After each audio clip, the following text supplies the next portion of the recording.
Le soleil se lève sur les plus hautes dunes de sable du Maroc. Ce sont les dunes de l'Erg Chebi. Les plus hautes culminent à 150 mètres. L'Erg Chebi est long de 22 km et large de 5. C'est le meilleur endroit du Maroc pour faire des activités dans le désert.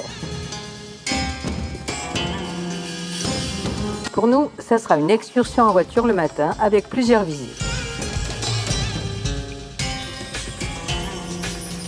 En fin de journée, on traversera les dunes en dromadaire pour rejoindre un bivouac où on passera la nuit.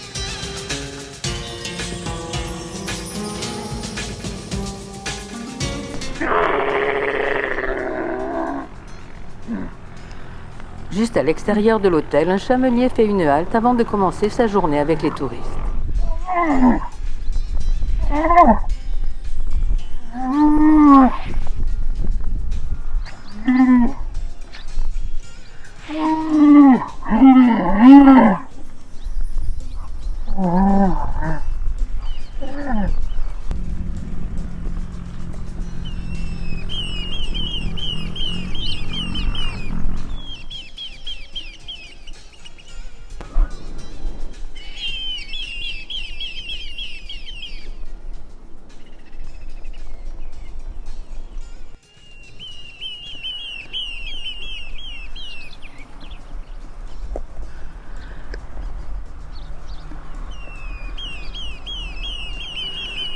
On emploie souvent le mot chameau, qui a deux bosses, pour désigner le dromadaire, son cousin qui n'en a qu'une.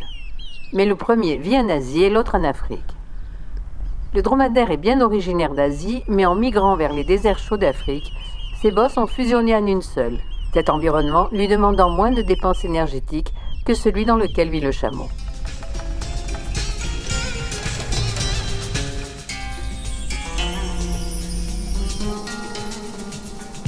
Ce matin, nous avons rendez-vous devant l'hôtel avec Mohamed, ou Moa pour ses amis.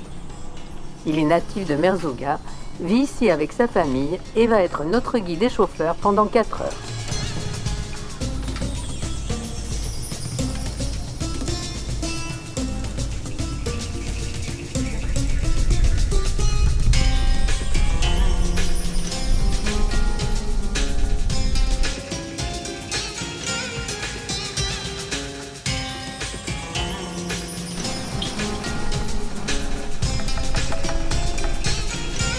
Ce chamelon est né après plus d'une année de gestation. Adulte, il mesurera entre 2,5 mètres et 3 mètres et il vivra de 25 à 30 ans.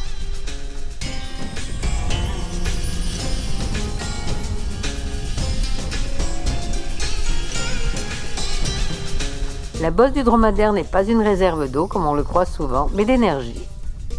C'est un amas de graisse qui peut dépasser les 100 kg pour un animal en pleine forme et bien nourri. On ne trouve plus aucun dromadaire à l'état sauvage.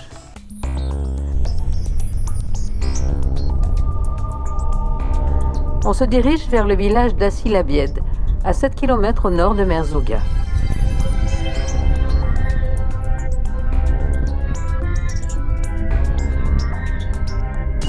Notre guide veut nous montrer l'ingénieux système d'irrigation de cette oasis communautaire où chaque famille possède une parcelle cultivable.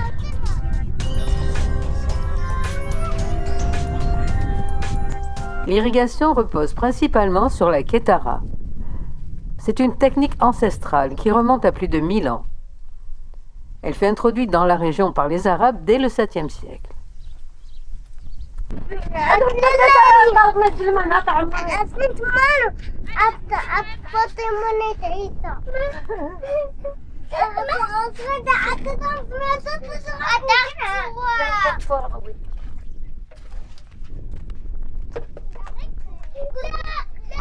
La kétara de ce village, qui date du XVe siècle, permet de cultiver des palmeraies, des jardins potagers et des arbres fruitiers, malgré la rareté de l'eau dans le désert. Le principe est de creuser de nombreux puits peu profonds pour aller chercher l'eau, qui n'est pas très loin en surface. Un canal est creusé et amène l'eau vers la palmeraie, là où se trouvent les jardins. Plusieurs réserves sont également installées pour la consommation des familles. Un conseil local organise la répartition de l'eau, l'entretien des canaux et la résolution des conflits. Un temps d'accès à l'eau est attribué à chaque famille pour l'arrosage de ses plantations et son usage personnel.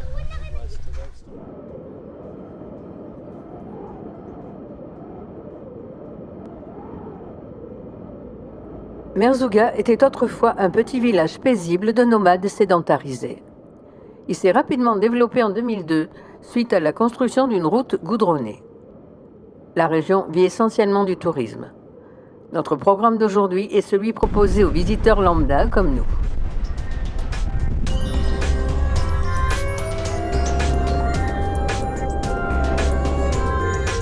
D'ici, on peut voir quelques-uns des 150 bivouacs de luxe qui accueillent les touristes pour le dîner et la nuit sous une tente très confortable.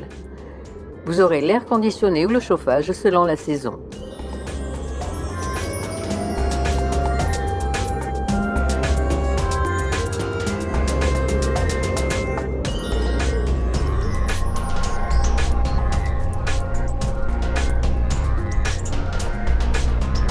Notre guide nous conduit maintenant dans un village berbère traditionnel. On ne s'attendait pas à voir l'extrême pauvreté de leurs conditions de vie. Sachant qu'il peut faire très chaud le jour et très froid la nuit dans le désert.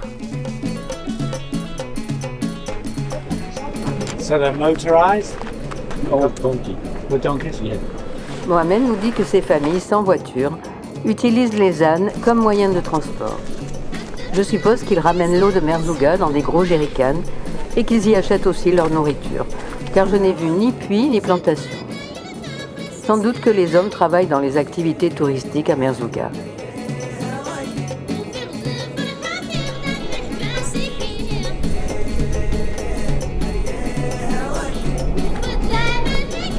Bien qu'on ne soit qu'à quelques kilomètres de la ville, je doute que tous les enfants soient scolarisés.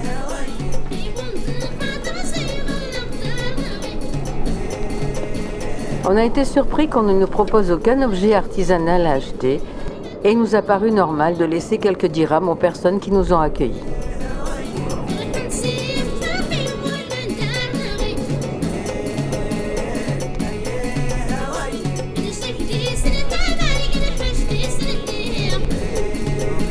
Mohamed nous sert le traditionnel thé à la menthe. Il est indispensable de le verser de très haut pour l'oxygéner. Il aura encore plus de goût. Traditionnellement, on le boit 3 fois par jour. Cette dame nous apporte de l'huile d'olive et du jus de date. Is that olive oil? Yeah. And this? Ça c'est le jus date. Oh, dates? Yeah, date jus. Date, yeah, okay. Ouais. On va poursuivre notre excursion vers l'ancien cimetière Amazigh. Amazigh étant le nom original des Berbères. Le mot berbère vient du latin barbarus, désignant les gens dont on ne comprend pas la langue.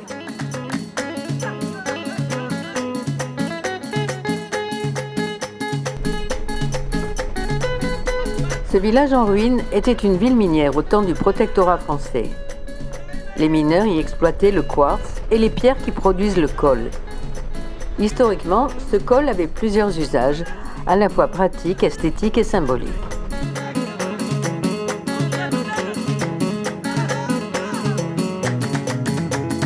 Ces mines ayant fermé après l'indépendance du Maroc, les habitants sont partis vivre à Merzouga.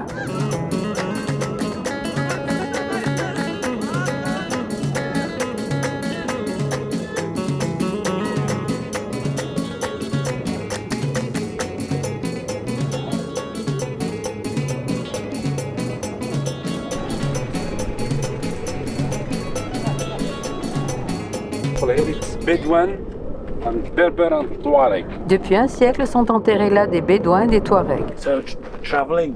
Yeah, traveling. How long has this been here? How long has this been? 100 years. Yeah. Face to Mecca. Mecca? To Mecca, yeah. La Mecque. La Mecque. That is Mecca.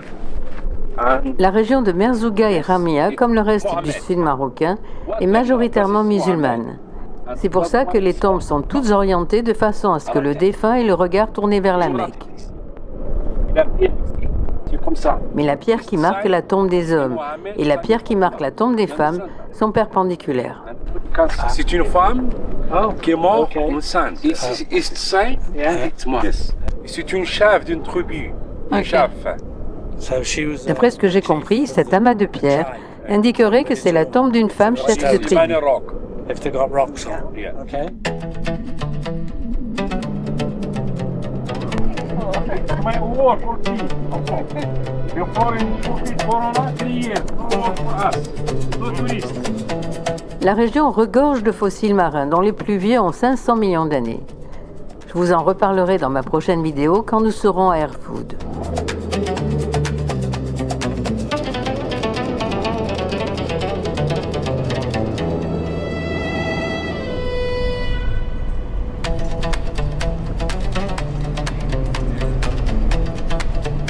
On se dirige maintenant vers le village de Ramlia, à 7 km au sud de Merzouga.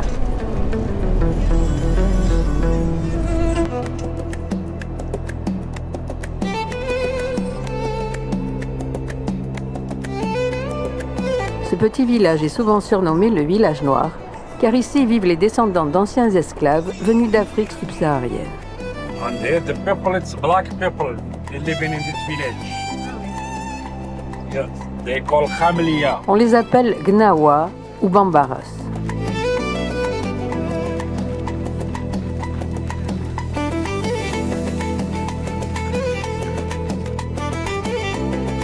La musique Gnawa a été inscrite en 2019 sur la liste du patrimoine culturel immatériel de l'humanité par l'UNESCO. Elle enrichit les autres styles de musique au Maghreb et dans le monde entier. Le plus important festival de musique Gnawa se tient chaque année à Essaouira.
Who's going to take the pictures? Me.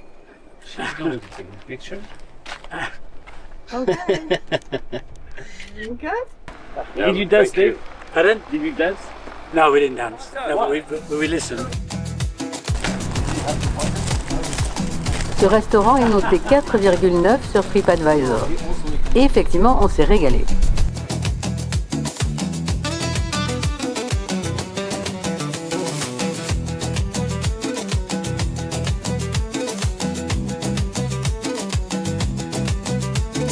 Après quelques heures de détente à la piscine, on quitte l'hôtel avec nos bagages pour rejoindre le point de départ de notre randonnée en dromadaire.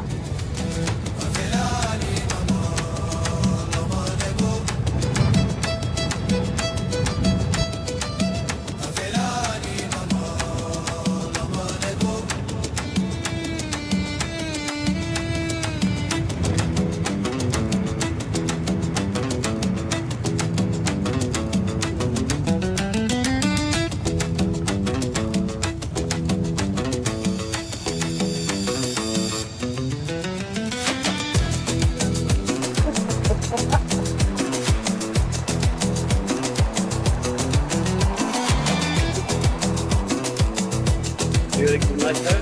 No. No? Ang kita nga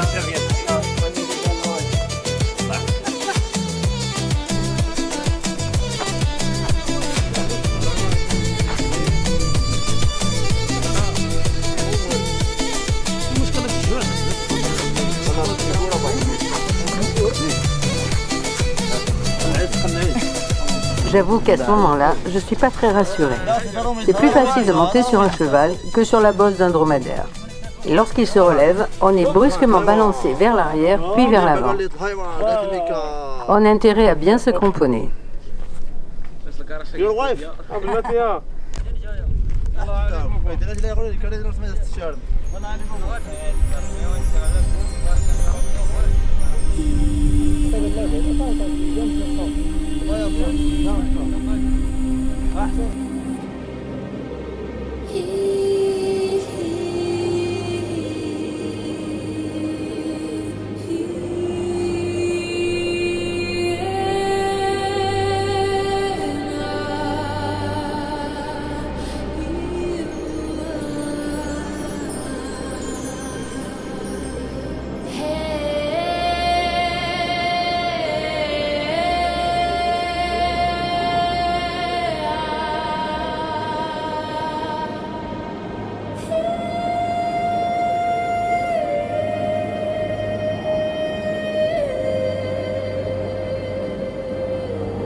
La promenade durera 1h15.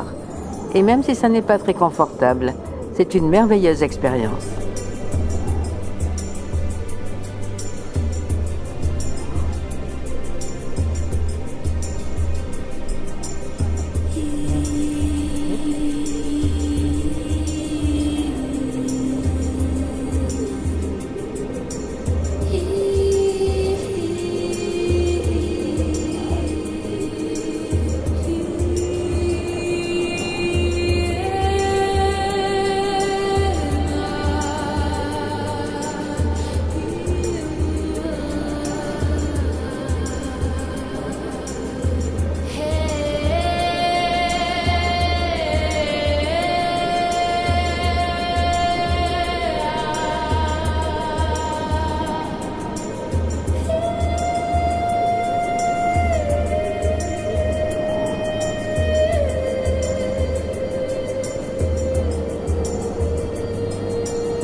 يلا تسجل تنوي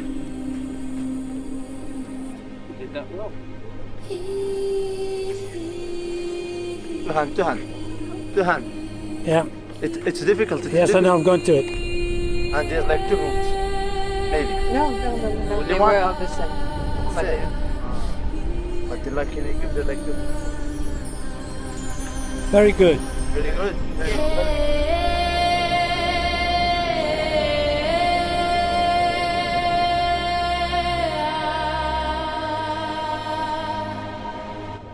To meet you. I forget. Ali Baba. And Rob. What is Robert. Rob? Yeah. Nice to meet you. You Bullman. Bullman. Yalla. Yeah. See you next time. Yes. Thank Yalla. Bon voyage.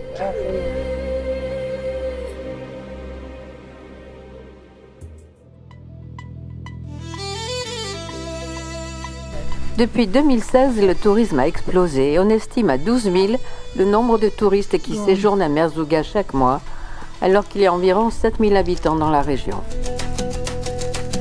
Et paraît-il, le tourisme reste encore organisé par les locaux.